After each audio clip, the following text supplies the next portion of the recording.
Estamos de vuelta aquí en Enclave Política a través de Telesur, la señal informativa de América Latina y el Caribe. Nos conectamos de nuevo con Diego Dieguez, analista y estratega político, para conversar sobre lo que significa ya la segunda etapa de este proceso electoral. ¿Tú crees que efectivamente a partir de ahora la lógica, la dinámica y además el enfoque de la campaña puede variar en función de lo pasado, de lo ocurrido la noche de este domingo en el Ecuador? ¿Cuáles serían quizás los sentidos que adopte cada una de las candidaturas?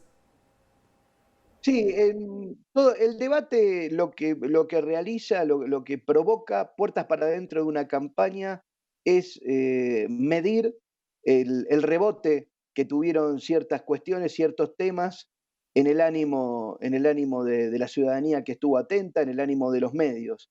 Negar eso sería falsear a la verdad. Tiene un impacto en lo comunicacional importante. Por eso los debates, los candidatos se preparan, estudian, analizan el escenario, analizan, en este caso, el ring donde se va a desatar esa lucha comunicacional, ¿no? Porque no es una guerra personal. Entiendo que Andrés Arauz, al tener más claro el concepto y al tener más claro las necesidades del país, le va a ser más fácil sobrellevar estas semanas que quedan hacia la campaña.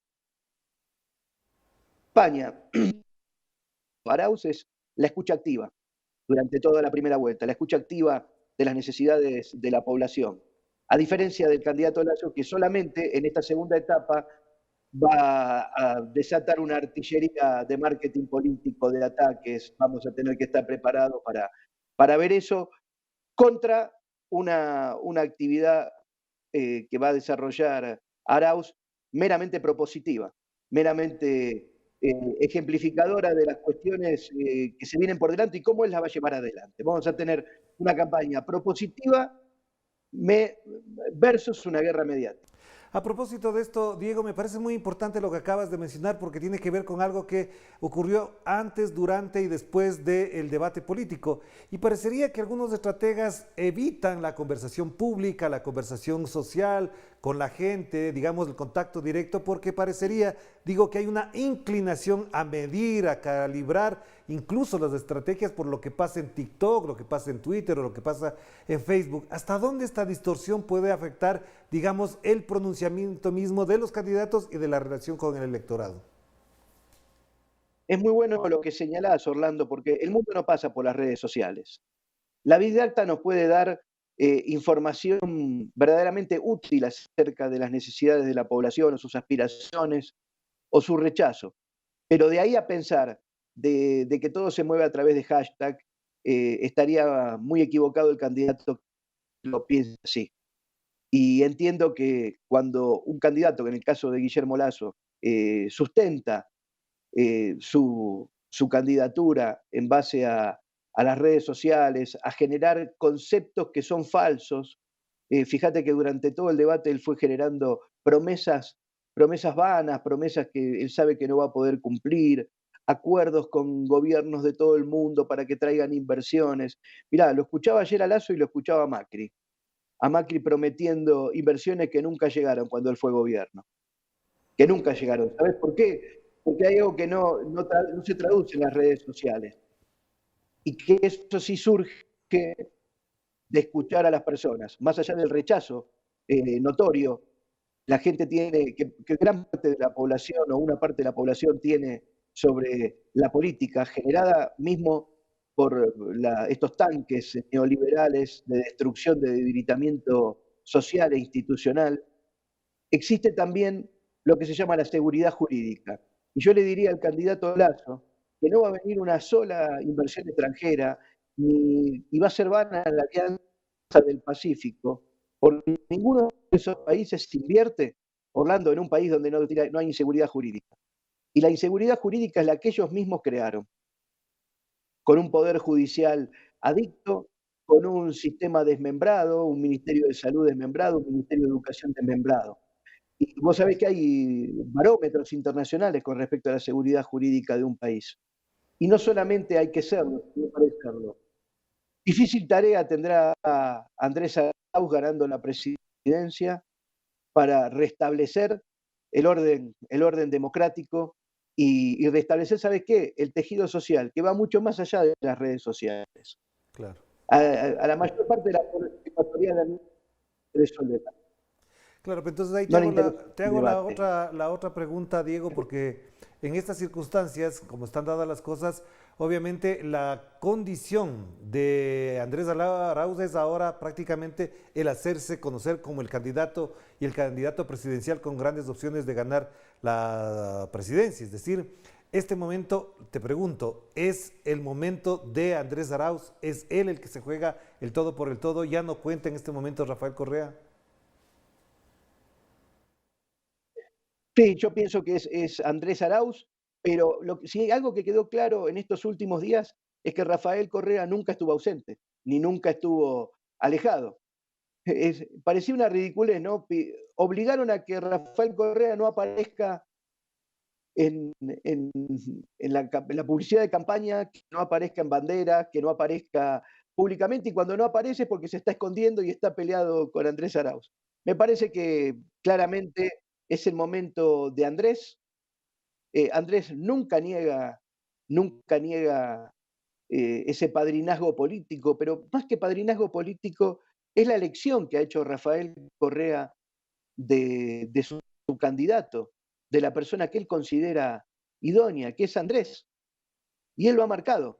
Y eso para mí habla muy bien de Rafael Correa, porque no estamos acostumbrados a que los grandes líderes tengan la capacidad de generar su propia sucesión y de generarla inclusive en un hombre de la juventud y de la capacidad de Andrés.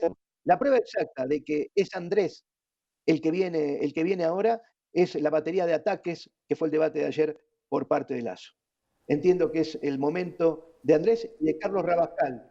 No tenemos que olvidar que ese binomio, ustedes tienen un binomio de excelencia, más allá de las cuestiones ideológicas, en cuanto a preparación y a capacidad técnica.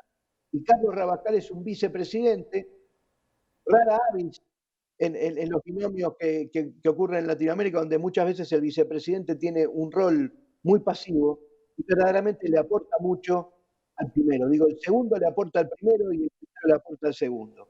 Y no están peleados ni están enemistados, como pretendió también generar, Lazo, esa distorsión o esa foto, ¿viste? Que sacó. ¿En qué se piensa? Saca una foto de una reunión de trabajo. Entonces, es totalmente ridículo. Es lo mismo que saquen una foto en tu producción mientras preparan el programa. Pero te tiro un dato como final. ¿Sabés por qué estratégicamente esa foto circula? Porque están con los gestos adustos, porque están en una reunión de trabajo, no están para la foto. Esta foto es una foto surrepticia. Esa gente está trabajando.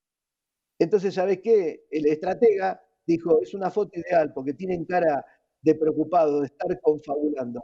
No, mis estimados, están trabajando. Pruébense a sacar una foto mientras trabajan. Claro, pero además incluso el candidato a vicepresidente de Guillermo Lazo, Alfredo Borrero, no aceptó debatir con Carlos Rabascal y eso da cuenta que efectivamente ahí hay un desbalance bastante sólido entre la actitud positiva, activa, permanente de Carlos Rabascal y algo que no ocurre con Alfredo Borrero, que prácticamente la gente no lo conoce. Si pasa este momento por la calle, parecería que nadie le regresa a ver, pero esa es la circunstancia actual. Para ir cerrando entonces, Diego, un elemento que también es clave ahora. ¿Hasta dónde este momento político del Ecuador puede también influir en la región? No te olvides que hay elecciones en Perú, hubo un debate también este domingo en Perú, hay elecciones en Bolivia y también hay elecciones en Chile. Es decir, ¿de qué manera esto que ya parecería normal en nuestra región, que una elección puede influir en la otra, va a ocurrir a partir de lo que pase también en Ecuador? Y lo que pasa es que, Orlando, ¿no? La geopolítica manda. La geopolítica latinoamericana, como la europea, como la asiática, manda. ¿Por qué? Porque somos países que estamos intrínsecamente cultural, políticamente ligados. ¿Y sabes qué? Tenemos hasta el mismo opresor. Entonces nos une esas características. Nos unen gobiernos que cuando son neoliberales copian recetas y obviamente impactan en esa región. Lo hemos hablado en algún momento y con esto te dejo que si el UNASUR hubiera estado vigente, UNASUR o como se llame, cualquier organismo regional, la pandemia hubiera sido mucho menos dañina para todos nosotros. De eso se trata la geopolítica, de conseguir lazos y tejidos virtuosos. Y cuando se asienta una ideología progresista en la región, tiende a, los pueblos tienden a observar esa cuestión. ¿Por qué? Porque hacen la comparativa, Orlando, de cómo estaban durante esos gobiernos y cómo están ahora con los cantos de sirena del neoliberalismo. Ya, entonces ahí te pregunto algo que es muy importante porque además en la lógica regional ahora está planteado. Está hablando, incluso retomó el señor Guillermo Lasso la palabra venganza en algún momento y quizás alude a lo que está pasando en Bolivia a propósito de los procesos penales iniciados contra la exdictadora Yanine Áñez. ¿Crees que efectivamente se está jugando ya con la lógica de que la derrota posible o posiblemente una derrota que ya se advierte de parte de Guillermo Lasso, constituya ya el bastión con el cual van a actuar? Ahora vienen a vengarse después de todo lo que ha pasado. ¿Cómo va a influir incluso en el debate, en el análisis y en el enfoque de esta situación el hecho de que se instaure la posibilidad de la venganza, que ya se vive en Argentina, según unos, en Brasil, según otros, y en Bolivia con la que ha pasado últimamente? La diferencia, Orlando, es que para el neoliberalismo, cuando ellos actúan como Torquemada y actúan como Inquisición, es justicia. Y cuando verdaderamente existe justicia, para ellos es venganza. En Bolivia no hay venganza, en Argentina no hay venganza y aquí no habrá venganza. Habrá el ejercicio natural del poder judicial independiente y hará lo que tenga que hacer con las personas que han hecho el latrocinio político en este país, como está ocurriendo en la Argentina con sus tiempos. Nadie sale a buscar venganza. Lo que pasa es que el ladrón piensa que todos son de su condición y analizan cómo ellos han manipulado la justicia y entienden que todo gobierno lo hace. Y no es así. El progresismo latinoamericano siempre se ha caracterizado por focalizarse en lo social, en los problemas de la gente, como dijo Andrés, en el dolor de la sociedad. Eso de que la ciudadanía no necesita indicadores económicos, sino necesita resultados y un gobierno que los contenga y les dé confianza. Claro que sí, te agradezco mucho, Diego. Estaremos pendientes también de lo que vaya aconteciendo para requerir de tu reflexión y tu punto de vista, que siempre será muy importante y bien acogido por nuestra audiencia. Con mucho gusto. Un saludo para todos y en especial para ti, Orlando. Muchísimas gracias a Diego Dieguez, consultor y estratega político, a propósito de lo ocurrido este domingo 21 de marzo en Ecuador, el debate presidencial entre Guillermo Lasso y Andrés Arauz. Evidentemente, a partir de este momento, después de este debate, ya es otro el enfoque político, incluso algunos cambios en la estrategia de cada uno de los grupos que asesoran y participan de las candidaturas de los dos adversarios que se enfrentarán el domingo 11 en las urnas. Estaremos pendientes de eso. Por supuesto, el fascinante mundo del análisis político nos conlleva y nos convoca a seguir en esta lógica. Nos despedimos. Cuídense mucho. Que la pasen bien. Chao, chao.